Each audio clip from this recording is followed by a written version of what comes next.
नमस्कार, आप सभी का आज के सत्संग में स्वागत है। ये एक अच्छा अवसर है हम सबको आपस में जुड़ने का और आध्यात्मिक विषयों पर बात करने का। तो जो यहाँ जुड़े हैं वो अपने कुछ प्रश्न हैं तो पूछ सकते हैं या विचार व्यक्त कर सकते हैं अनम्यूट करके या लिखकर। और तब तक जो प्रश्न आ चुके हैं पहले, उसको मैं यहाँ पेस्ट करता हूँ। तो कमल के कुछ प्रश्न हैं कि मेरी वही पुरानी आदतें कभी-कभी हावी हो जाती हैं, अब क्या करूं? तो ज्ञान मार्ग में तो इसका सरल सा उपाय है कि जो आदतें हैं वो मेरी नहीं है और करने वाला भी मैं नहीं हूँ। तो ये दोनों चीजें अगर याद रहेंगी तो कर्ता भाव को छोड़ना है। आदतें जैसे पुरानी कभी-कभी आ भी जाती हैं तो उनसे लड़ाई नहीं करनी है, क्योंकि आप जितना उनको भगाने का प्रयास करेंगे, वो उतना आपको परेशान करेंगे। तो एक तो उपाय ये है कि उनको उनके लिए कुछ नहीं करना है, ऐसा भी नहीं है, नहीं तो फिर वो आदतें छूटेंगी कैसे? तो जो ज्ञान है, वो सीधा-सीधा ये है कि अज्ञान का नाश करना है। उसकी निरर्थकता को देखना है कि ये जो आदतें हैं, ये मेरा कुछ नहीं कर सकती, मुझे छू नहीं सकती, मुझे परेशान नहीं कर सकती। और जो परेशान हो रहा है आदतों के कारण, वो मैं नहीं हूँ। तो जब ये समझ में आएगा, क्योंकि आदतें कैसे हुई? जैसे कुछ संस्कार पड़े होंगे, उन संस्कारों को बार-बार आप दोहराता है कोई व्यक्ति, तो वो फिर पुनः-पुनः करने का मन करता है उसका। जैसे और जब हम आदतों की बात करते हैं, तो वो बुरी आदतों से आप छुटकारा पाना चाहते हैं। और जो अच्छी आदतें हैं, वो आपकी सहायक भी हैं। जैसे सुबह जल्दी उठना, नियमित रूप से जो कार्य आवश्यक है वो करना, तो वो भी आदत पड़ जाती है। और वैसे ही बुरी आदतें भी होती हैं जिनसे हम, जैसे आपने कहा कि जब आदतें हावी होती हैं, यानी कि आप कहना चाह रहे हैं कि बुरी आदतों को कैसे छोड़ें? तो अच्छी आदतें अपना लीजिए, एक तरीका ये है। दूसरा तरीका ये है कि कोई भी आदत कहाँ से उत्पन्न हुई है वो देखने का प्रयास कीजिए और ये जान लीजिए कि ये मुझे छू नहीं सकती। तो वो धीरे-धीरे आप देखेंगे कि आपको परेशान करना बंद कर दिया। तो जैसे आपने उस पे ध्यान देना कम किया, वो आपको प्रभावित नहीं करेंगे। इस तरीके से आप छूट सकते हैं। और भी कई सारे तरीके हैं जो मनोवैज्ञानिक हैं और अलग-अलग किताबों में आपको मिल जाएँगे कि आदतों को कैसे सुधारा जाए। कई लोगों ने कहा है कि अच्छी आदतें क्या हैं, उनको आप अपना लें, तो धीरे-धीरे करके बुरी आदतें छूटने लगेंगी। पर मेरा तो यही है कि उसको बहुत ज़्यादा महत्व मत दें और वो जो सकारात्मक है, जिसको आप बढ़ाना चाहते हैं जीवन में, उसको महत्व देना शुरू कर दें। तो धीरे-धीरे करके चित्त जो है वो हटाने लगेगा उसको, जो अनवांछनीय है, मतलब जो जिसकी आवश्यकता नहीं है जीवन में, और जो आवश्यक है उसको बढ़ावा मिलता रहेगा। और कभी-कभी बुरी आदतें आ भी गई तो उनसे व्यथित नहीं होना है, उनसे परेशान होकर के नहीं कि ये कैसे आ गई, मुझे तो ज्ञान हो गया, फिर भी ये क्या हो गया? तो हर एक चित्त वृत्ति का अपना एक उपयोग है इस चित्त में, नहीं तो वो होती ही नहीं। तो कई लोग जो बुरा नहीं है उसको भी बुरा मान करके उससे भागने का प्रयास कर रहे हैं। तो वो भी एक अनावश्यक चीज़ ही है, क्योंकि अच्छा-बुरा भी तो आप ही ने निर्धारित किया है और अच्छा-बुरा हर व्यक्ति अपने हिसाब से अलग-अलग तरीके से निर्धारित करता है। तो अच्छे-बुरे की परिभाषा को जाँचिए कि क्या अच्छा है और क्या बुरा है। तो हो सकता है जिसको आप बुरा मान रहे हैं वो बुरा ना हो और जिसको आप अच्छा मान रहे हैं वो अच्छा ना हो। इसीलिए अच्छा-बुरा जो है वो सापेक्षिक है, रिलेटिव है। तो उस पे भी थोड़ा-सा जोर देना चाहिए, अपने आप के अंदर झाँक कर देखना चाहिए कि क्या है जो उसका स्रोत है, जहाँ से वो आदतें उत्पन्न हो रही हैं, वो भी आप देखने का प्रयास कर सकते हैं। संस्कार ही है आदतें, आदतें हैं क्या? जो कर्म बार-बार दोहराते हैं, उसका जो प्रभाव चित्त पे पड़ता है, वो संस्कार है। वह आपको बार-बार दोबारा से वही चीज़ करने के लिए प्रेरित करता है। तो इस तरीके से आप इनसे पार जा सकते हैं या इनको स्वीकार कर सकते हैं कि ये चित्त वृत्तियाँ हैं, जो एक वृत्ति के रूप में पुनः-पुनः आते रहते हैं। तो उससे मुझे क्या करना? अगर वो अनावश्यक है, उसे छोड़ दें और जो आवश्यक है, उसे अपना लें।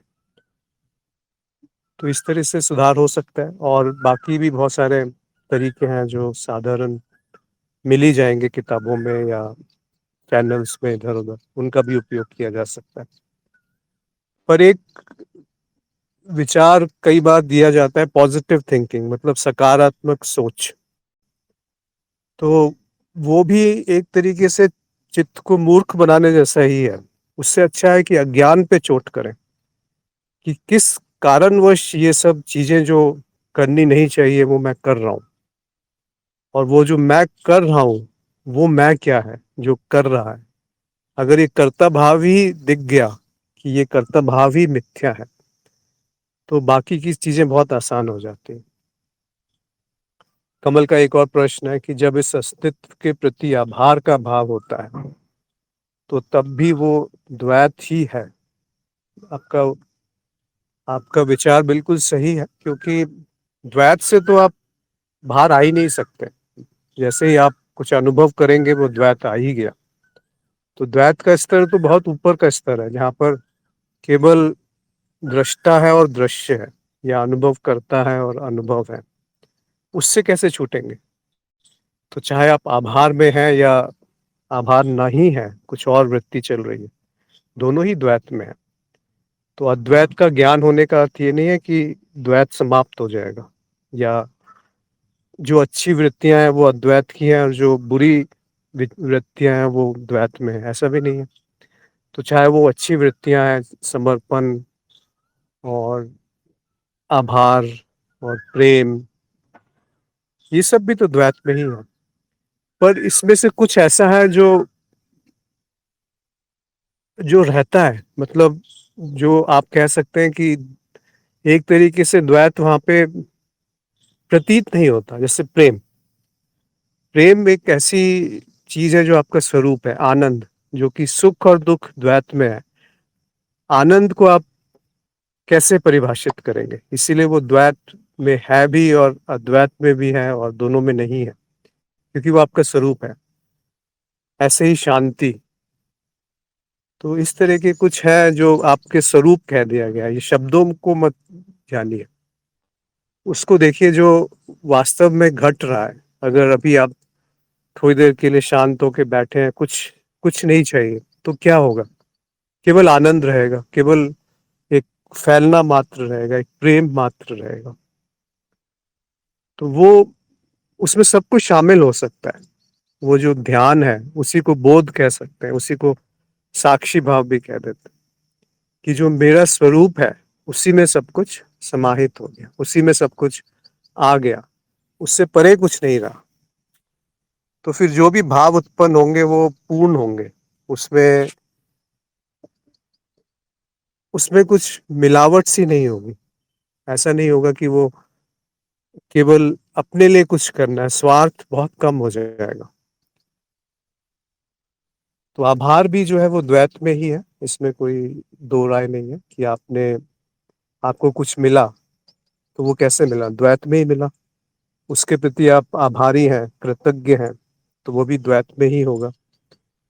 और अपने आप को भी आप अपने लिए भी कभी कृतज्ञ होना चाहिए। फिर वो उसको क्या कहेंगे आप, कि हाँ, अपने आप को भी कभी सराहना चाहिए। ऐसे नहीं कि अपने आप को हमेशा बुरा कहते रहें या उसको सुधारने का ही प्रयास करते रहें। कभी देखें अपने स्वरूप में, वो वैसे ही बहुत सुंदर है, बहुत पूर्ण है। ये जो दिखता है कि आते और अच्छा बुरा ये सब सतह पे चल रहा है। आपके अंदर का जो तत्व है, तत्व का भी दो शब्द होते हैं। एक तत्व हम सीधे बोल देते हैं, पर तत्व मतलब वो तुम हो। तत्व, तत्वम असि। तो तत्व है, तत् और त्व दो शब्दों में है। अगर आप इसको संधि विच्छेद करेंगे तो जो तत्व है वो अति सुंदर है। तो उसको भी सराहिए, और उसको सराहेंगे और आपने एक बार अपने अंदर उस तत्व को देख लिया, तो वही तत्व सब जगह प्रकट हो जाएगा। फिर कोई ऐसा नहीं लगेगा कि इससे छूटना है और इसको पकड़ना है। वो दोनों जो भाव हैं आपके, त्याग के और किसी चाह के कि ये चाहिए, भोगना और त्याग करना, दोनों एक एक ही हो जाते हैं। तो जब तक आपने भोगा नहीं, और ऐसा भोगा कि उसी में त्याग हो गया, और ऐसा त्यागा कि पूर्ण भोग हो गया। क्योंकि जब आप भोग रहे होते हैं तो बाकी सब कुछ त्याग दिया ना, उस क्षण के लिए, कुछ देर के लिए। और जब कुछ त्यागा तभी भोगा, और जब भोगा तभी त्यागा। तो दोनों एक साथ ही हैं, अलग अलग नहीं है। ऐसे ही सारे जो विपरीत हैं वो एक साथ हैं, क्योंकि द्वैत जो है वो है ही नहीं, केवल एक प्रतीति है जो प्रतीत होता है, वास्तविक नहीं है, सत्य नहीं है। इसको एक परिभाषा, एक सिद्धांत के रूप में शुरू में समझा जरूर जाता है, परंतु ये फिर गहरा होने लगता है कि ठीक है, ये सब कुछ दिख जरूर रहा है, पर इस समय भी वो वैसा नहीं है जो दिख रहा है, वो कुछ और है। तब अलग सा कुछ घटता है कि आपके अंदर एक बड़ा स्थायित्व आ जाता है, एक शांति, एक उल्लास सा प्रकट होता है कि ठीक है, कुछ भी हो जाए मुझे नहीं छू सकता, कुछ मुझे कुछ प्रभावित नहीं कर सकता। और वो सत्य भी है, ऐसा नहीं है कि ये मानने की बात है कि तो जो विरोध है उसमें जब आप समानता देखेंगे, तब जाकर के जो प्रश्न है वो अपने आप समाप्त होने लगेंगे। फिर कोई उलझन सी नहीं रहती कि आभार प्रकट किया तो ये द्वैत में है कि अद्वैत में है। सभी कुछ तो अद्वैत में है, परंतु जब वो अनुभव में आता है तो वो द्वैत में हो जाता है। फिर एक और प्रश्न है कमल का कि मुझे एक बात समझ नहीं आई। आपने कहा था कि ध्यान के वक्त अपने ध्यान को फैलाओ, इसे थोड़ा और समझाने की कृपा करें।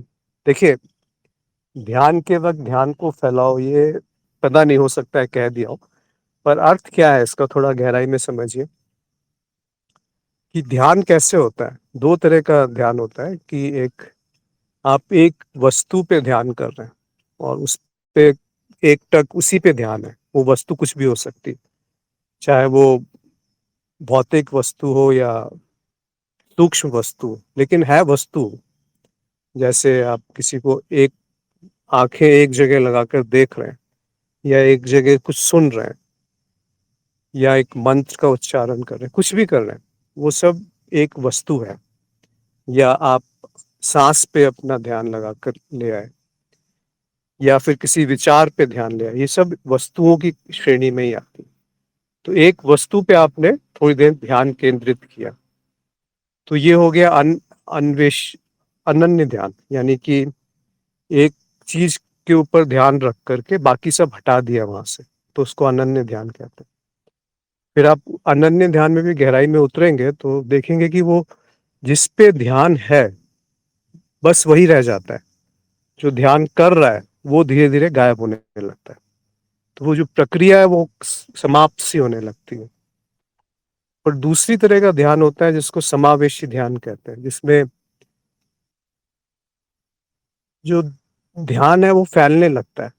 यानी कि आप आपको पता है कि मैं अनुभव करता हूँ, और इस चेतना के साथ जो कुछ भी है वो दोनों चीजें एक साथ उसमें आ जाती। फिर उससे प्रतिरोध नहीं होता, उससे प्रयत्न नहीं होता कि ये हटा दूं और एक जगह पे मुझे ध्यान केंद्रित करना है। तब ध्यान फैलने लगता है, और वो जितना सूक्ष्म होता है उतना फैल जाता है। तो पहले अनन्य ध्यान से थोड़ी देर शुरू करना चाहिए। पर ये सब, जैसा कि अगर आप कार्यक्रम में हैं तो किसी कार्यक्रम में क्रमबद्ध चलने से ही ये सब फायदे करते हैं कि कैसे आप चेतना में रहने का जो साधना है वो की जाए, और ध्यान कैसे शुरू में किया जाए थोड़ी देर के लिए, अनन्य ध्यान, और बाकी समय चेतना में रहने का ध्यान।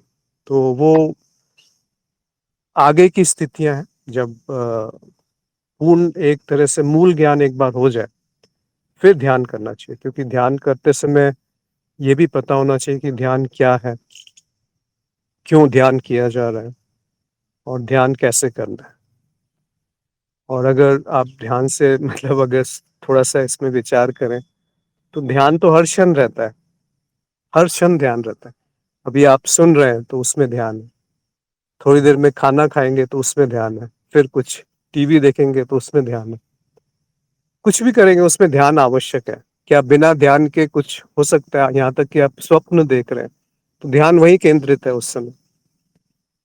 तो है तो सही, तो जो बोध है, जो जानना है और जो ध्यान है, वो एक ही है, परंतु वो उसका हम उपयोग नहीं करते हैं, उसको हम प्रशिक्षित नहीं करते हैं, उसको समझते नहीं है कि ध्यान क्यों करना है। ऐसा नहीं कि घंटों बैठना ही ध्यान है। एक आसन में बिना हिले हुए वही वही करना चाहिए, और अगर 3-4 घंटे नहीं बैठे एक जगह तो ध्यान नहीं होगा। या ध्यान करके आप थोड़ी देर ध्यान नहीं लगा तो उसमें प्रयत्न है। ध्यान में कोई प्रयत्न नहीं होता, बल्कि उल्टा है। ध्यान तो जब मन शांत है, तो जो प्रकट है वो ध्यान है। वो ध्यान केंद्रित हो गया। जैसे धारणा होती है एक जगह पे केंद्रित करना, और ध्यान होता है उसको फैल जाना धीरे-धीरे करके। तो आशा है आपको समझ में आया होगा ये। कुछ कमेंट्स आए हैं यहाँ पे, पहले उनको ले लेते हैं। योगेश ने कहा है कि जनक जी, जो अब अष्टावक्र द्वारा ज्ञान दिया गया, जनक जी को जब अष्टावक्र द्वारा ज्ञान दिया गया, अज्ञान का नाश हुआ, जब वे ज्ञान को उपलब्ध हुए, तब उनके मुख से जो भावपूर्ण शब्द निकले थे, वे थे कि मुझको मेरा प्रणाम। बहुत सही आपने कहा। मेरे को भी वो शब्द याद नहीं आ रहे, पर उसमें यही कहा गया था कि मैं अपने आप को ही नमस्ते करता हूँ, अपने आप में ही नमन करता हूँ, अपने आप को, स्वयं को ही प्रणाम करता हूँ। बड़ा सुंदर है, बहुत ही सुंदर है, क्योंकि वो देख लिया उन्होंने, जनक ने, बहुत तुरंत देख लिया। मतलब अष्टावक्र गीता तो ऐसी है कि 1-2 श्लोक शायद अष्टावक्र जी ने बोले, उसके बाद राजा जनक ने अपनी अभिव्यक्ति शुरू कर दी। अच्छा, ऐसा है। वो अद्भुत एक आश्चर्य में भर गए। मयम लयम मतलब अलग सा एक शब्द है इसमें कि नमो मयम, ऐसा कुछ है कि मैं अपने आप को ही बार बार नमस्कार करता हूँ। अपने आप की जो अपनी मेरा जो अद्भुत स्वरूप है, मैं उसी को नमन करता हूँ।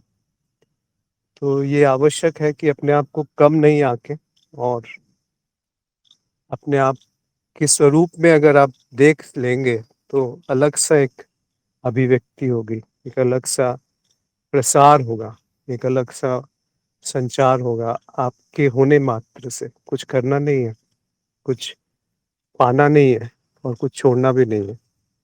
बस एक होना मात्र है, और उस होने मात्र में ही बहुत सुंदरता प्रकट होती है, क्योंकि वो ठहराव है वहाँ पर, और वो जो ठहराव है, उसी से सब कुछ गतिमान है, उसी में सब कुछ गतिमान है।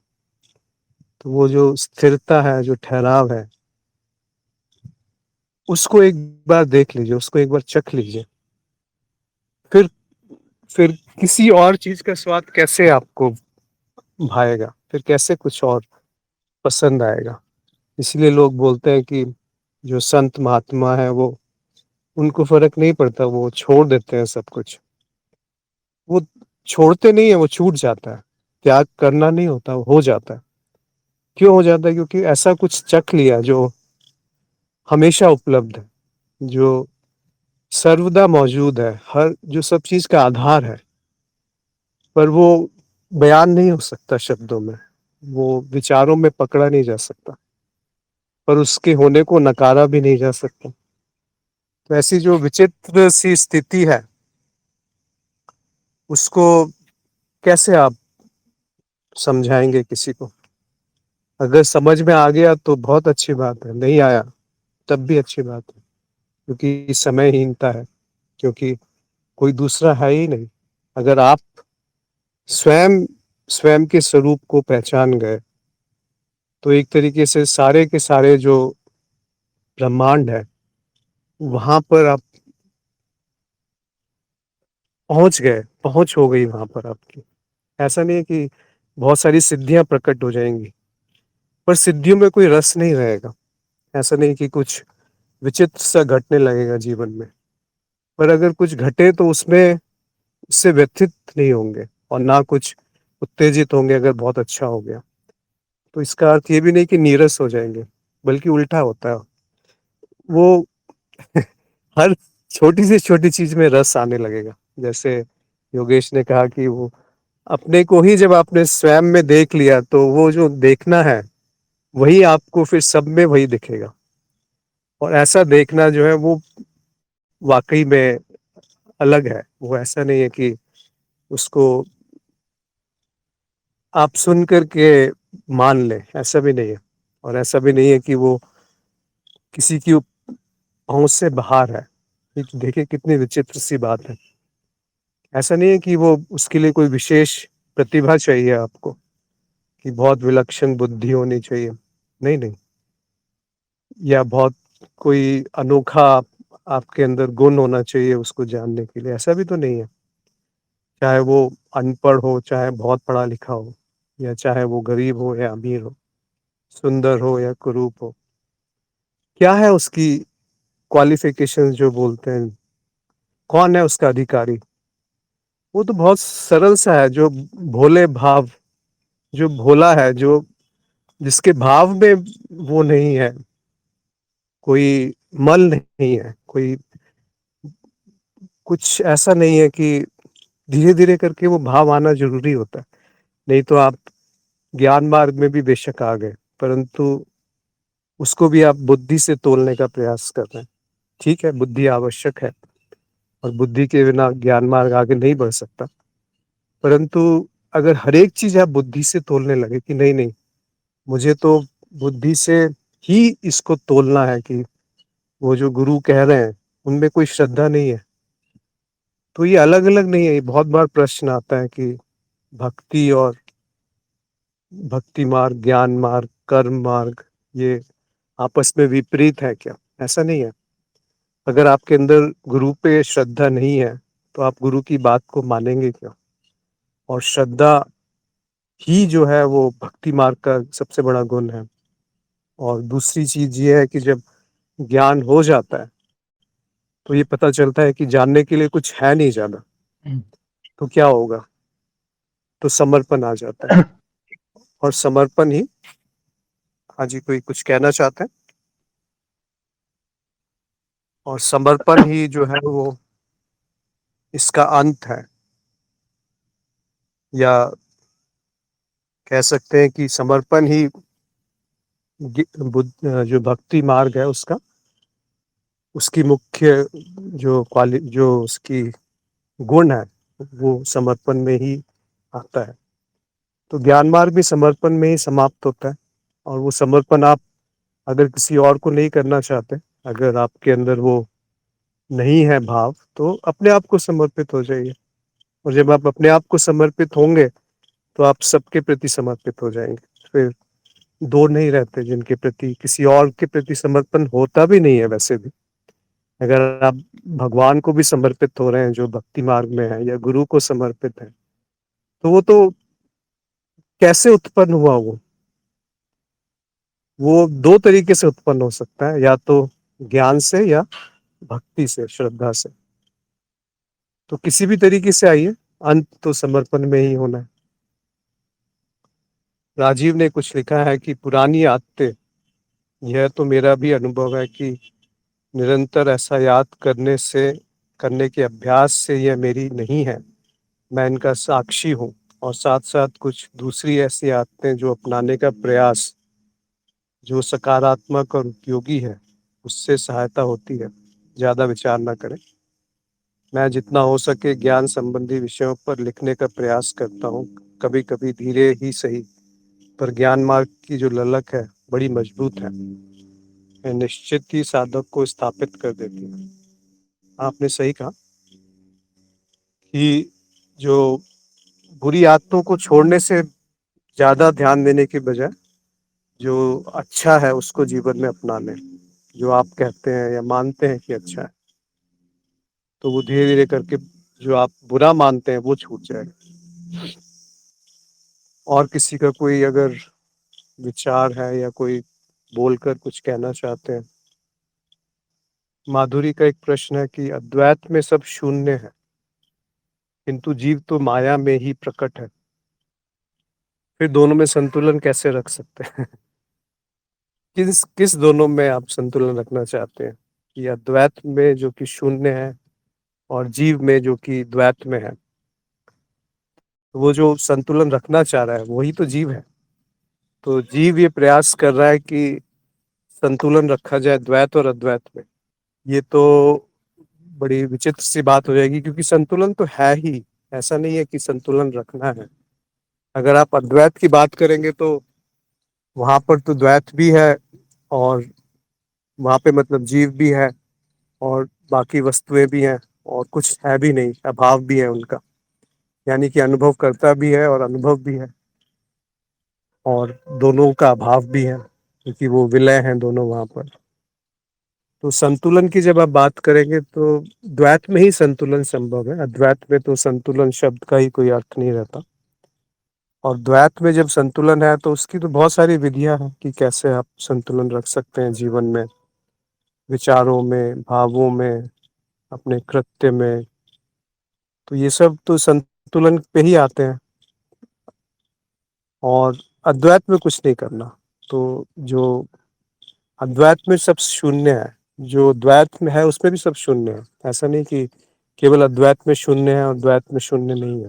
द्वैत में भी शून्य है, पर व्यवहारिकता के लिए आप उसको मानते हैं कि इस तरह से व्यवहार करना चाहिए, क्योंकि वो आवश्यक है उस समय के लिए।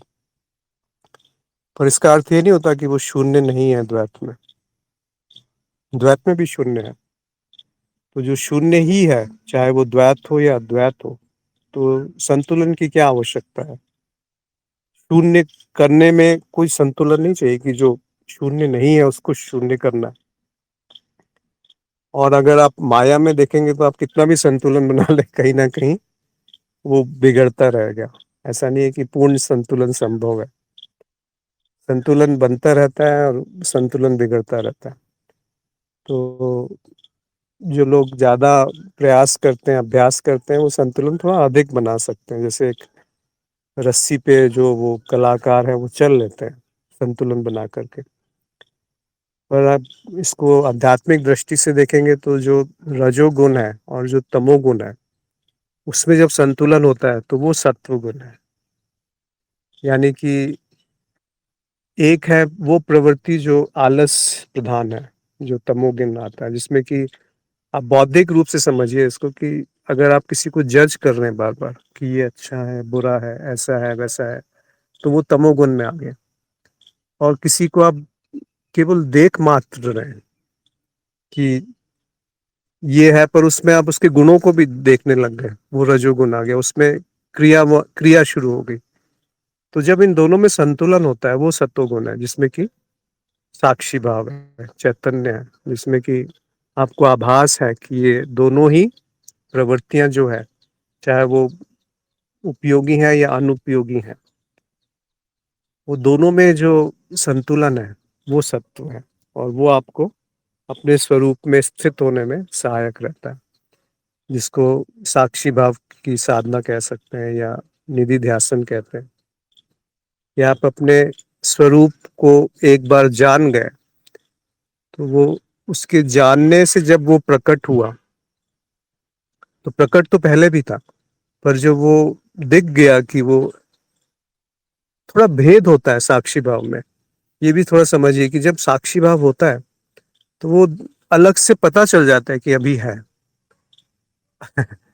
ऐसा नहीं कि उसको उसमें कुछ विचित्र होता है, ऐसा भी नहीं है, परंतु वो आभास हो जाता है कि हाँ, ये जो समय थोड़ी देर के लिए बीता, इस समय पूर्ण था, शांति थी, आनंद था। उसका प्राकट्य कैसे होता है साक्षी भाव का? उसमें एक प्रेम होता है, आनंद होता है और शांति होती है, और एक रस होता है। तो चाहे बाहर कुछ भी घटना घट रही हो, चाहे आपको कोई गाली क्यों ना दे रहा हो, पर फिर भी आप अंदर से उत्तेजित नहीं होते, व्यथित नहीं होते, परेशान नहीं होते उस समय। तो जैसे बुद्ध के लिए तो बहुत सारी कहानियाँ हैं ही कि किसी ने उन पे थूक दिया था कि इतनी घृणा करता था बुद्ध से। तब भी बुद्ध ने उसको कुछ प्रतिक्रिया नहीं करी। ऐसा नहीं कि उन्होंने अपने अंदर के क्रोध को दबाया हो, ऐसा लगता नहीं है। तो क्या हुआ होगा कि उस पे उनको क्रोध ही नहीं आया, तभी तो प्रतिक्रिया नहीं की। बाकी जो उनके शिष्य थे बुद्ध के, वो बहुत परेशान हो गए कि ये क्या हो गया। उन्होंने उसको पूछा और फिर से अपना कार्य शुरू कर दिया, जो बात कह रहे थे वो करने लगे। ऐसा हुआ है, ऐसी घटना पढ़ी गई है। तो इतना भी अति नहीं होनी चाहिए, मतलब वो तो बुद्ध थे इसीलिए शायद उन्होंने ऐसे किया, परंतु कहने का अर्थ ये है कि कुछ भी कीजिए, उसके अंदर एक शांति, एक आनंद का अगर आभास है तो वो है साक्षी भाव। और उसमें जब रस है, उस रस में अगर ज्यादातर आप रहने लगे धीरे धीरे करके, वो बार बार फिर आने लगेगा। क्योंकि चित्त जो है, कोई भी घटना हो उससे संबंधित सबको जोड़ के निकालना आता है। तो आत्मों की बात हो रही थी, वो वैसे ही तो होता है कि आपने किसी के लिए, किसी की छवि आई मन में, तो उससे संबंधित जो कुछ भी है वो जोड़ लेगा। वो जीने के लिए भी आवश्यक है कि पहले मैंने इस तरह का खाना खाया था, उससे मेरी तबीयत खराब हुई थी, अब दोबारा नहीं खाना। तो ये जो भाव है वो चित्त करता है। वैसे ही जब धीरे धीरे करके अज्ञान का नाश होगा और कभी कभी जब चेतना आने लगेगी जागृति में, तो फिर वो बार बार आने का प्रयास करेगा। चित्त उसको जैसे ही आएगी वो उसके संबंधित सब कुछ उठा लाएगा। तो वही आपका सबसे बड़ा मित्र हो जाता है। इसीलिए कहा है कि मन ही आपका सबसे बड़ा मित्र है और मन ही आपका सबसे बड़ा दुश्मन है। क्योंकि मन के अलावा है क्या? अगर जो भी अनुभव है, हम वैसे भी जानते हैं कि अनुभव सारे मानसिक अनुभव हैं। तो मन के हारे हार है, मन के जीते जीत, और भी कई तरह के इस तरह के हैं जो कहे हैं महान लोगों ने कि मन से ही सब कुछ है, मन ही तो अनुभव में आ रहा है। तो वो मन ही आपका सबसे बड़ा मित्र बन जाएगा और मन ही आपका सबसे बड़ा दुश्मन भी है। तो इस मन को देख लीजिए कि वो किस तरफ भाग रहा है। राजीव ने एक और अपना टिप्पणी लिखी है कि माया और जो प्रकट लगता है वह सब भी इसी शून्यता, इसी अद्वैत की पृष्ठभूमि पर है। और यदि माया कह दिया तो फिर वह तो है ही नहीं, फिर संतुलन कैसा? दो तो है ही नहीं। यह संतुलन करने का अज्ञान द्वैत में ही तो है, क्योंकि दो मान लिया है। सब कुछ अद्वैत है, अर्थात एक ही है। यह एक अर्थात विभाजन नहीं होना, कोई सीमा नहीं है, अनंतता है बुद्धि को। हाँ जी। तो सब कुछ अद्वैत है, अर्थात एक ही है। एक अर्थात कोई विभाजन नहीं, कोई सीमा नहीं, अनंतता है बुद्धि को। नहीं समझेगा संतुलन बुद्धि ढूंढती है।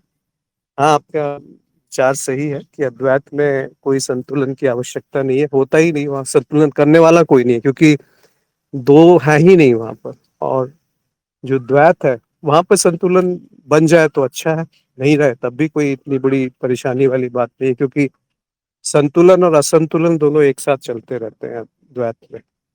अब्दुल ने कहा है कि हर कोई यह कहता है कि जन्म के समय आत्मा का प्रवेश होता है और आत्मा जब शरीर त्यागती है तो वो मृत्यु है। कृपया इस पर प्रकाश डालें। आज मुझे लगता है आप व्यवस्थित रूप से किसी मार्ग पे चलिए, क्योंकि ये अगर ज्ञान मार्ग में आपको रुचि है तो या तो त्रिदिव ज्ञान कार्यक्रम कर लीजिए या ज्ञान मार्ग के जो कुछ वीडियोस हैं वो सुनिए। क्योंकि ऐसा कुछ नहीं है कि, क्योंकि आत्मा की जो परिभाषा है वो जानना आवश्यक है कि आत्मा किसको कह रहे हैं। कहीं आ रही है, कहीं जा रही है, ऐसा नहीं होता। और ना ऐसा होता है कि मृत्यु के समय आत्मा शरीर को त्याग देती है। आत्मा को ही साक्षी कहा गया। तो या तो आप किसी और मार्ग पे हैं, वहां पे आत्मा की कोई और परिभाषा है, तो उसका उत्तर फिर वहीं मिलेगा। परंतु ज्ञान मार्ग में आत्मा कुछ अलग नहीं है, वही साक्षी है। उसी को आप दृष्टा कह लेते हैं, और वो दो नहीं है। ऐसा नहीं है कि आपके अंदर कोई अलग आत्मा है, मेरे अंदर कोई अलग आत्मा है। तो ये प्रश्न ही थोड़ा-सा, थोड़ा नहीं, काफ़ी इसमें अज्ञानता है ज्ञान मार्ग के आधार पे। परंतु अगर किसी और मार्ग पे हैं तो वहाँ पे जो गुरु हैं उनसे ये प्रश्न पूछा जा सकता है। पर ज्ञान मार्ग पे इसका यही उत्तर है कि आप स्वयं एक ही हैं, मतलब आत्मा एक है, 2 नहीं है। तो ये सारा प्रश्न हट जाता है। सारे अनुभव जो हैं वो चित्त के हैं, चित्त अनेकों परतों में अभिव्यक्त है और उसके अनुभव एक ही आत्मा को हो रहे हैं। आत्मा को ये नहीं समझना चाहिए कि आत्मा का अर्थ क्या होता है। आत्म यानी मैं, वो मैं को आप ढूंढने जाइए तो आपको वो क्या मिलेगा, परिभाषा मत यहाँ पे स्वीकार कीजिए किसी की कि शरीर के अंदर आत्मा है और वो बाहर निकल जाती है। आप ढूंढिए कि मैं क्या है, फिर आप उत्तर तक स्वयं पहुंचेंगे। कहीं पे पढ़ी हुई बात या लिखी हुई बात पे को स्वीकार नहीं करना। भूदेव के कुछ प्रश्न हैं, इस बीच यदि कोई और पूछना चाहे या अपने आप को अभिव्यक्त करना चाहे तो आपका स्वागत है। पहला है कि पुनर्जन्म किसका होता है। तो यहाँ पे जो जुड़े हैं साधक, अगर वो कोई इसका उत्तर देना चाहे कि किसका पुनर्जन्म होता है, क्या मनुष्य योनि से मुक्ति, क्या मुक्ति जीव की होती है मनुष्य योनि से, इसमें कोई अगर अपना विचार व्यक्त करना चाहे तो अच्छा है। काफी देर हो गई मुझे बोलते हुए क्योंकि ये प्रश्न बहुत बार आता रहता है। लक्ष्मी ने लिखा है जीव का होता है, और कोई शरीर का होता है, शेर बिष्ट ने लिखा है, और कोई संस्कारों का होता है।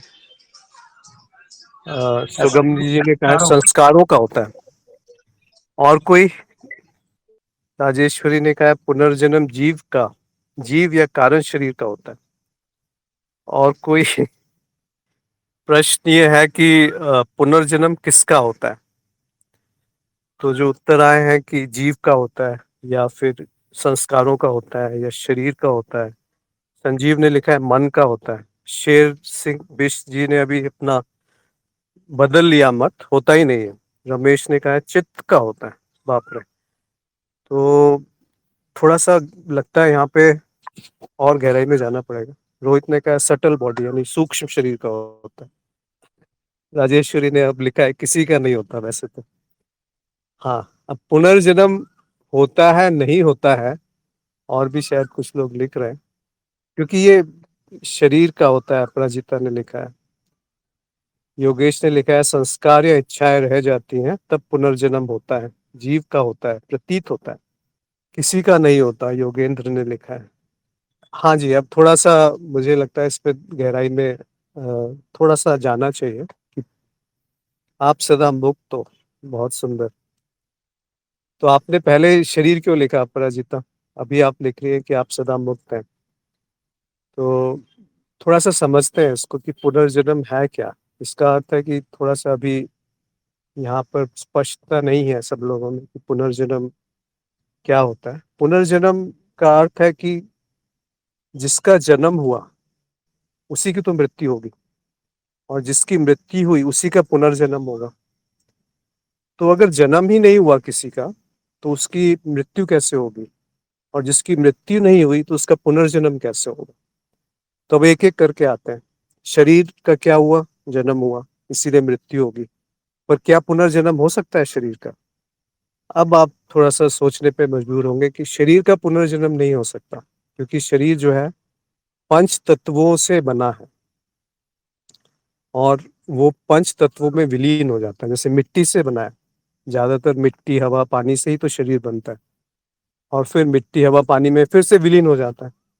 ऐसा नहीं है कि शरीर और प्रकट नहीं होंगे, शरीर तो बहुत सारे प्रकट होंगे, पर ये नहीं कह सकते कि उसी शरीर का पुनर्जन्म हुआ। तो शरीर का पुनर्जन्म नहीं होता। वो जो मिट्टी है, वो मिट्टी एक बार घड़े में बनी थी, घड़ा था, फिर वो मिट गई, फिर से मिट्टी हो गई।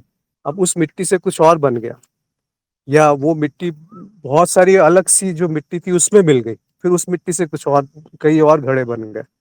तो वो जो पुराना वाला घड़ा था उसका जन्म थोड़ी हुआ, वो मिट्टी तो बाकी की जो मिट्टी थी उसमें मिल चुकी थी। ऐसे ही जो पंच तत्व है वो एक बार विलय हो गए तो वो फिर से शरीर के रूप में प्रकट होते हैं, पर वही जो तत्व थे वही प्रकट हो रहे हैं ऐसा नहीं होता। वो पंच तत्व किसी भी रूप में प्रकट हो सकते हैं, किसी भी तरह से प्रकट हो सकते हैं, किसी भी आकार में प्रकट हो सकते हैं। तो शरीर का पुनर्जन्म नहीं होता, शरीर तो जड़ है। अब फिर आए हम लोग मन का या चित्त का। तो चित्त जो शब्द है वो बहुत विस्तारित है। चित्त में तो सब कुछ आता है, सारे अनुभव चित्त के हैं। तो उसका जन्म पुनर्जन्म कुछ नहीं होता, उसमें ही सब कुछ अनुभव है, तो उसको भी कहना गलत है। फिर कहते हैं सूक्ष्म शरीर का, तो सूक्ष्म शरीर का भी पुनर्जन्म नहीं होता। सूक्ष्म शरीर है क्या? जो मन है उसी को सूक्ष्म शरीर कह सकते हैं, जो कि भौतिक नहीं है, पराभौतिक है, वो सूक्ष्म है। यानी जो विचार है, मन है, बुद्धि है, अहंकार है, संस्कार, जब संस्कार आते हैं तो वो कारण शरीर हो जाता है। तो सूक्ष्म शरीर भी दोबारा थोड़ी जन्म ले रहा है। सूक्ष्म शरीर दोबारा जन्म नहीं ले रहा। क्या अर्थ हुआ इसका कि या कारण शरीर पे आ जाइए, जो संस्कार है, कर्म है, क्या वो दोबारा से जन्म ले रहे हैं? तो उसके लिए उनको पहले समाप्त होना पड़ेगा, फिर प्रकट होना पड़ेगा।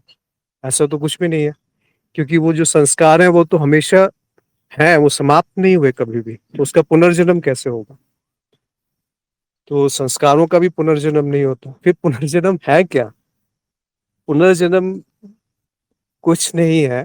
ये जो शरीर मिल गया मिट्टी में, जो विलीन हो गया, मृत्यु हो गई, तो कोई और शरीर प्रकट होते रहते हैं। ये जो प्रक्रिया है चित्त में चलती रहती है बार बार एक परत पे। तो उस शरीर से अगर किसी कारण शरीर की अतृप्त इच्छाएं हैं, तो वो कारण शरीर उस शरीर किसी नए शरीर से संबंध बना लेता है। उसको पुनर्जन्म कहा जा सकता है, अगर आपको पुनर्जन्म कहना है तो। पर वास्तव में तो कोई पुनर्जन्म है ही नहीं, क्योंकि जन्म ही नहीं है तो मृत्यु कैसे होगी? और जो अपराजिता ने लिखा था कि आप सदा मुक्त हो। अब आप अगर आत्मन के या साक्षी के स्तर पे आ गए, तब कैसा पुनर्जन्म? फिर तो सदा ही मुक्ति है, सदा ही आनंद है, सदा ही तृप्ति है, सदा ही प्रेम है, सदा ही अनुभव है, और विलय भी है। मतलब अद्वैत है एक तरीके से। अद्वैत में भी कोई पुनर्जन्म नहीं है, द्वैत में भी कोई पुनर्जन्म नहीं है, जब साक्षी है।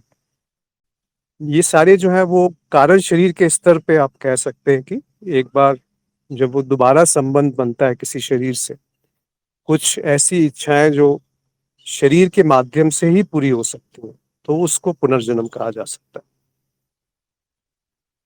अपराजिता ने लिखा है आप सदा मुक्त हो, पर नए शरीर में आते जाते रहते हैं। जो आता जाता रहता है नए शरीर पे, वो आत्मा नहीं आती, साक्षी नहीं आता।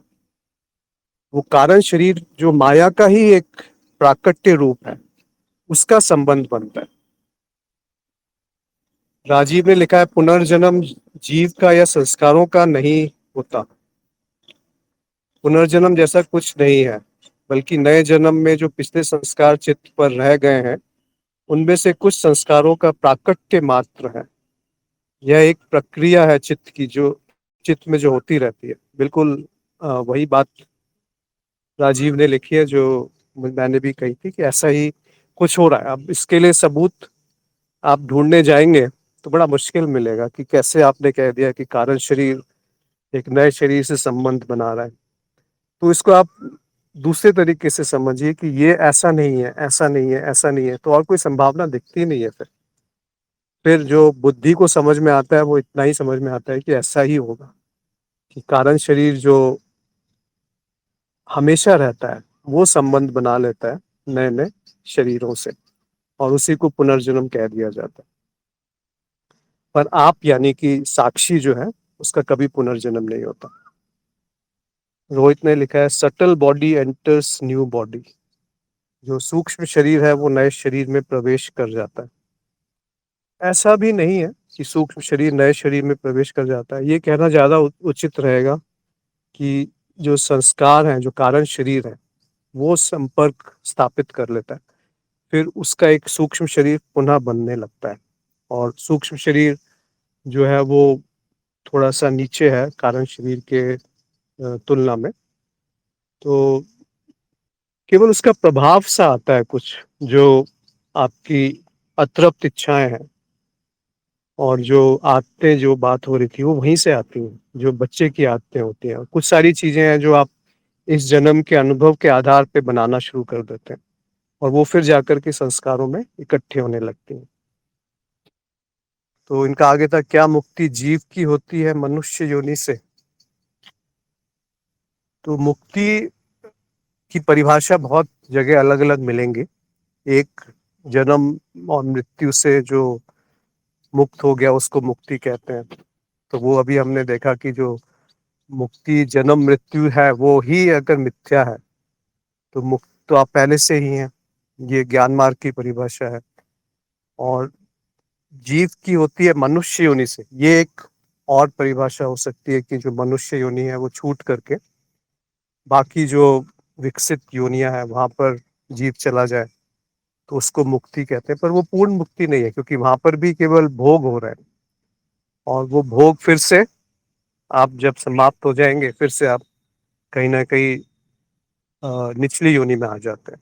तो वो एक चक्र की तरह चलता रहेगा। तो ज्ञान मार्ग पे तो इतना ही कहा जा सकता है कि आप पहले से ही मुक्त हैं और जो घटनाएं चल रही हैं वो वृत्त रूप में या एक चक्र के रूप में चलती रहेंगी, उसको रोका नहीं जा सकता। भूदेव का एक और प्रश्न है कि देव योनि में प्रगति करने का कारण क्या पृथ्वी पर इतनी हिंसा है? क्या इससे बचना इसका कारण है?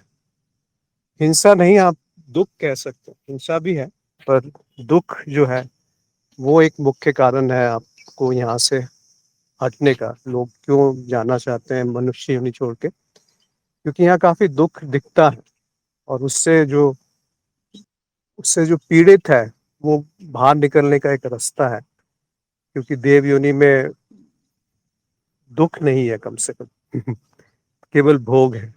तो जो आप एक तरीके से विकसित योनियां हैं वो वहां पर फिर कितने दिन वहां रहेंगे, कितने सालों वहां रहेंगे, कितने युगों तक वहां रहेंगे?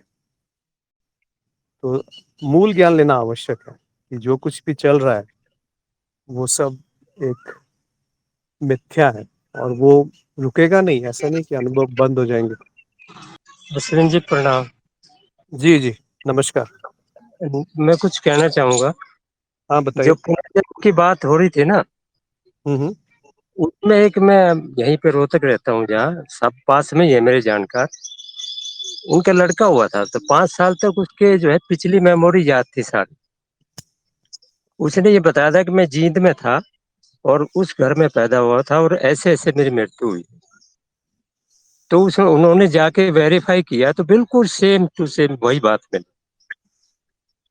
तो जो पुनर्जन्म की बात कर रहे थे ना आप, कैसा नहीं हो सकता। तो ये जो पुनर्जन्म है ये होता है और पता नहीं कितनी बार ये साबित हो चुका है। और बिल्कुल बता दिया कई बच्चों ने, भाई मेरा जो है पिछला जन्म वहां था और मैं ऐसे ऐसे पैदा हुआ। तो प्रैक्टिकल बता रहा हूँ आपको। हाँ, आप सही कह रहे हैं। ये घटना जो है इसको थोड़ा विश्लेषण करते हैं। ये सिद्ध हो चुकी है, आपने बिल्कुल सही कहा। ऐसा जो बाहर मैंने नेटफ्लिक्स में भी एक डॉक्यूमेंट्री देखी थी, उसमें बिल्कुल उन्होंने वैज्ञानिक तरीके से एक नहीं अनेकों ऐसे केसेस स्टडी किए और उसके बाद ये निष्कर्ष पे निकले कि होता है कि जैसे आपने कहा कि 5 साल तक काफी स्मृतियां रहती हैं पिछले जन्म की। अब ये हो क्या रहा है इसको थोड़ा समझिए। जैसे अभी हम लोगों ने बात करी कि जो संस्कार हैं, जो स्मृति संस्कार क्या है, वो स्मृतियां ही तो हैं जो इकट्ठी हो गई हैं एक जगह, या कारण शरीर। तो वही कारण शरीर एक नए शरीर से संबंध बना लिया। अब संबंध बनाने के बाद शुरू के कुछ सालों तक, 3-4 साल तक वो पुरानी स्मृति बनी रहती है। कुछ जगह ज्यादा बनी रहती है, कुछ जगह कम बनी रहती है। तो वो पुनर्जन्म मतलब उस आप अलग अलग स्तर पे हम बात करते हैं तो साक्षी का कोई पुनर्जन्म नहीं होता, शरीर का कोई पुनर्जन्म नहीं होता। तो होता क्या है कि कारण शरीर ही संबंध बना रहा है। तो अब पुरानी स्मृतियां प्रकट हो रही हैं उस समय। तो वो कई बार स्मृति पुल टूटता नहीं है।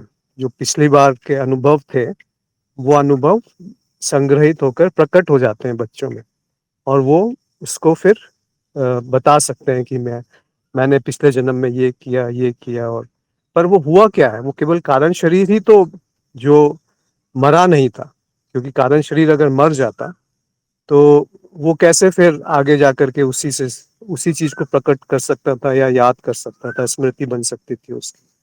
तो कारण शरीर का भी पुनर्जन्म नहीं हुआ, शरीर का भी नहीं हुआ, आत्मा का तो हो ही नहीं सकता या साक्षी का तो हो ही नहीं सकता। तो ये जो घटना है इसको पुनर्जन्म कह दिया जाता है, पर ये सब एक वृत्ति के रूप में ही तो चल रहा है कि एक नए शरीर से संबंध बनना। अगर आप इसी को पुनर्जन्म कहना चाहते हैं तो कह सकते हैं, पर पुनर्जन्म से ज्यादातर लोग ये समझते हैं कि मैं अलग हूं प्रकृति से, और मैं ही वो जो भिन्न है वो बार बार आकर के किसी नए शरीर, मतलब मैं दोबारा से प्रकट हो रहा हूँ एक शरीर में, या जो भी कह लीजिए। तो वहां पे कई सारी गलत अवधारणाएं हैं ज्ञान मार्ग के आधार पे कि जो साक्षी है वो इस सब से परे है, यानी कि वो कारण शरीर से भी परे है, और कारण शरीर के बीच में कोई विभाजन नहीं है। ये सब एक थ्योरी है, एक प्रारूप बना रखा है। अगर आप अभी देखें इसी क्षण तो आप इन सब से मुक्त हैं, जन्म बिल्कुल ठीक है। मृत्यु। जी। बिल्कुल ठीक है अश्विन जी, ये बात तो बिल्कुल ठीक है। पर मेरी ऐसी सोच है कि जब तक इंसान का कर्ता भाव खत्म नहीं होगा ना, कारण शरीर कह लीजिए या कर्ता भाव खत्म नहीं होगा, तब तक उसको ये जो अपना स्वरूप है उसका ज्ञान नहीं होगा। जब तक स्वरूप का ज्ञान नहीं होगा तब तक कर्म बनते ही रहते हैं, कर्तापन रहता ही रहता है। और वो कर्तापन होने से क्या होता है, बार बार जो है वो कर्म फल भोगने पड़ते हैं और बार बार पैदा होना पड़ता हाँ, आप सही है। कह रहे हैं कि कर्ता भाव जो है सबसे मूल अज्ञान है, या उसको अहंकार कह लीजिए या अहम कह लीजिए। तो वो उसकी मिथ्या को देखना ही मूल ज्ञान का नाश है, मूल अज्ञान का नाश है।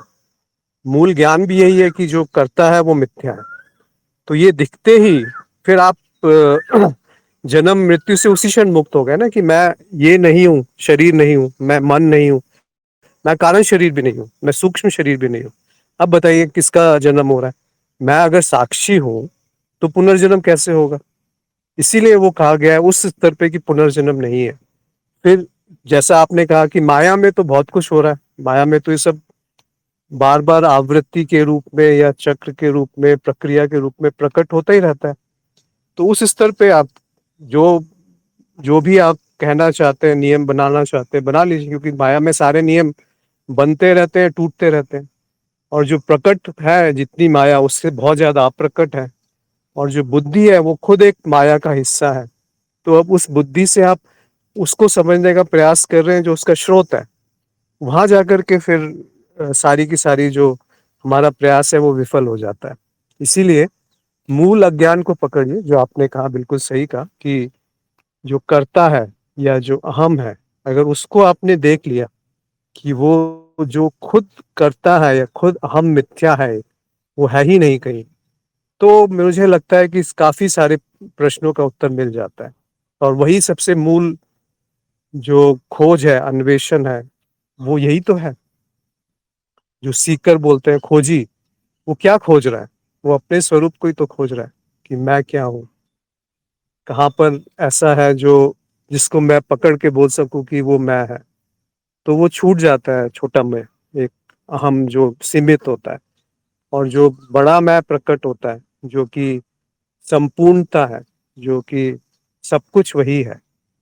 तब जाकर के फिर जन्म मृत्यु पुनर्जन्म ये सब छूट जाएंगे। अगर वो नहीं है तो जन्म मृत्यु लगे रहते हैं कि कारण शरीर जो है वो, आप कारण शरीर तक ही जाइए। अभी हमने कहा कि कारण शरीर जो है वो संबंध स्थापित करता है, पर क्या ये बात आप कैसे सिद्ध करेंगे? कहाँ पर है कारण शरीर में सीमा? क्या आप उसको बुद्धि से जान सकते हैं? अब फिर सब कुछ धूमिल सा हो जाएगा, सब एक तरह से मिल जाएगा कि कैसे इसको सिद्ध किया जाए कि वो कारण शरीर में पूरी एक सीमा रेखा खींची हुई है। कहाँ पर है वो सीमा रेखा? तो इसीलिए कोई उत्तर नहीं मिलेगा इसका। राजेश्वरी ने लिखा है, शायद अन्य किसी उचित शब्द के अभाव में समझने के लिए इस शब्द का प्रयोग किया जाता है। जी, बिल्कुल सही कहा। राजीव ने लिखा है, पुनर्जन्म व्यक्ति रूपी अज्ञान की मान्यता से संबंधित एक और मान्यता या अज्ञान है। ये शायद योगेंद्र ने कोई मैसेज लिखा है कि क्या अनुभव क्रिया ही शून्य है, क्योंकि यहाँ अनुभव कर्ता और अनुभव दोनों नहीं होते हैं, क्योंकि यहाँ एक ही कर्ण का अनुभव होता है। यही विष्णु है, यही शिव है, यही ब्रह्म है। क्या यह सही है? कृपया प्रकाश डालें। क्या अनुभव क्रिया ही शून्य है? देखिए, अनुभव क्रिया तो शून्य है ही, अनुभव भी शून्य है और अनुभव कर्ता भी शून्य है। जब वो दोनों शून्य होंगे तभी तो अनुभव क्रिया शून्य होगी। कैसे? जैसे कि अनुभव कर्ता की जब हम बात करते हैं या साक्षी की बात करते हैं तो वहां कुछ नहीं मिलेगा। क्या कुछ मिलता है? वहां पे कोई गुण है, कोई चीज है, पदार्थ है, कुछ प्रकट है? जब कुछ नहीं है तो हमें कहना ही पड़ेगा कि वो शून्य है। अब आप अनुभव पे आइए, तो अनुभव में क्या मिलता है? अनुभव में कुछ मिलता है जिसको आप छू सकते हैं, जो कि प्रकट है, जो कि पदार्थ है? अनुभव किसका हो रहा है? मन का हो रहा है। मन क्या है? मन, अब फिर से आपको कुछ नहीं मिलेगा मन में। आप कह सकते हैं कि मन विचारों का संग्रह है, संवेदनाएं हैं, भावनाएं हैं, संस्कार है, पर फिर ये सब है क्या? आप इसको छू सकते हैं क्या? कोई पदार्थ है इसमें, कोई तत्व है? तो फिर आपको दिखेगा कि वो शून्य है। या जो इतने सारे अनुभव हुए आपके, वो कहाँ पे संग्रहित है? अभी अभी हम कारण शरीर की बात कर रहे थे, कहाँ पर है वो? क्या वो दिखता है? वहां कुछ है जिसमें कि आप कह सकते हैं कि संस्कार संग्रहित है, कर्म है, जिसको हम कर्म भी कहते हैं? कहाँ है? क्या है? फिर आपको कुछ नहीं मिलेगा। तो जो बिल्कुल आप सूक्ष्म से सूक्ष्म से सूक्ष्म उतरते जाएंगे तो वो शून्य मिलेगा। तो इसीलिए कहा गया है कि संभावना है जो प्रतीति की तरह प्रकट है। तो अब दोनों ही शून्य है, अनुभव भी शून्य है, अनुभव कर्ता भी शून्य है, तो अनुभव क्रिया भी शून्य है। पर जो आपने कहा कि जब अनुभव क्रिया है वही शून्य है और बाकी जो है वो शून्य नहीं है, तो वो भी शून्य है, क्योंकि शून्य से शून्य ही प्रकट हो सकता है और जो शून्य है वही पूर्ण है। इसको ऐसा भी नहीं समझना चाहिए कि शून्य है तो कुछ है नहीं, वहां पर अभाव है किसी चीज का। उसको शब्दों में इस तरह से कह सकते हैं कि जो प्रकट है उसका तत्व जाना नहीं जा सकता और वहां कुछ मिलता नहीं है, खालीपन है। तो जो है उसको हम बुद्धि में नहीं जान सकते, इसीलिए उसको एक नया शब्द दे दिया, शून्य। अन्यथा वो शब्द की बजाय अगर आप उसको अपने उसमें देखें, अनुभव में, कि अभी क्या है, अभी क्या कुछ है जो शून्य नहीं है? अभी भी जो है वो सब केवल शून्य ही है। तो इसको कैसे समझाया जाए? यहाँ पर शब्द जो है बड़े, ऐसा लगता है कि शब्द कम पड़ जाते हैं उसको बताने के लिए, बयान करने के लिए। पर जो है उसको नकारा भी नहीं जाता। बार बार यही बात आती है कि अगर मैं कहूँ कि मैं शून्य हूँ, यानी कि मैं नहीं हूँ, अगर शून्य का अर्थ अभाव से निकाल लिया जाए कि मैं नहीं हूँ, तो ये कौन कह रहा है कि मैं नहीं हूँ? वो तो है जो कह रहा है कि मैं नहीं हूँ, वो तो है जो शब्दों को अर्थ दे रहा है। तो भी हम केवल ऐसे बुद्धि को जानते हैं जो मन में समा रही है, पर बुद्धि के पीछे जो है वो नहीं जान पाता। वो जो स्रोत है वो है, तो उसको ये नहीं कह सकते ना कि वो नहीं है। इसीलिए वो है, पर वो क्या है ये नहीं पता, क्योंकि वहां कुछ तत्व नहीं दिखता, कुछ मिलता नहीं, इसीलिए उसको शून्य कह दिया गया। तो शून्य एक और शब्द है अनुभव क्रिया को या अस्तित्व को बयान करने के लिए या समझने के लिए, परंतु उसको आप कोई उससे तुलना नहीं मिलेगी। मतलब आप चाहे कि उस शून्य को किसी ऐसे अनुभव से तुलना करके उसको निकाल सके कि वो क्या है। जैसे आपने किसी ऐसे जीव को नहीं देखा जो कहीं अफ्रीका में कहीं किसी जंगल में रहता है, तो किसी और ने देखा है उसको, तो वो आपको बताता है कि देखो आपने ये भैंस देखी है, वो उसी की तरह काला है, तो आपको थोड़ा सा समझ में आएगा। पर वो जो अस्तित्व है, वो अस्तित्व में केवल दो ही चीजें मिलेंगी, अनुभव और अनुभवकर्ता। और वो दोनों की दोनों दो नहीं है, एक है। इस तरीके से आप देख सकते हैं इसको। राजीव ने कहा है कि अनुभव, अनुभवकर्ता और अनुभव क्रिया, यह शब्द बुद्धि को शांत करने के लिए है। शून्यता यानी तत्व तक पहुँचने के लिए शाब्दिक विभाजन है, जिससे चरण दर चरण बुद्धि को यह समझ आता है कि अलग-अलग नहीं है। तो राजेश्वरी ने कहा है कि क्या शून्य को पूर्ण मानकर देख सकते हैं? पूर्णम अधः या? हाँ, आपने सही कहा कि शून्य ही पूर्ण है और कुछ पूर्ण नहीं है और जो पूर्ण है वो शून्य है। तो वो 2 नहीं है, 1 ही है। तो पूर्णम अधः पूर्णम इदम, वो शून्य से ही शून्य निकला है, ये भी कह सकते हैं, या पूर्ण से ही पूर्ण निकला है, ये भी कह सकते हैं। क्योंकि अभी भी शून्य है, अभी भी कुछ नहीं है। कुछ नहीं है यानी कि उसका तत्व आप ढूँढने जाएँगे तो कुछ नहीं मिलेगा, इसीलिए उसको शून्य कहा है। और जो शून्य है वही पूर्ण है। ऐसा भी नहीं है कि जो पूर्ण है उसमें कुछ मिल जाएगा, क्योंकि अगर पूर्ण में कुछ मिल जाता तो फिर ये नहीं कह सकते थे पूर्णमदः पूर्णमिदं पूर्णात् पूर्णमुदच्यते पूर्णस्य पूर्णमादाय पूर्णमेव अशिष्यते वशिष्यते। यानी कि पूर्ण से ही पूर्ण निकला है और पूर्ण से पूर्ण निकलने के बाद भी वो पूर्ण है। तो अगर ये वाक्य आप बौद्धिक रूप से समझें तो वो शून्य है, तभी तो ऐसा संभव है, क्योंकि अगर वो कुछ और होता तो ये वाक्य ही बड़ा निरर्थक सा लगता है। और पुण्य से पूर्ण निकलने के बाद भी जो बचा वो पुण्य है, पूर्ण है। और जो पूर्ण से पूर्ण मिला दोगे तब भी वो पूर्ण रहेगा।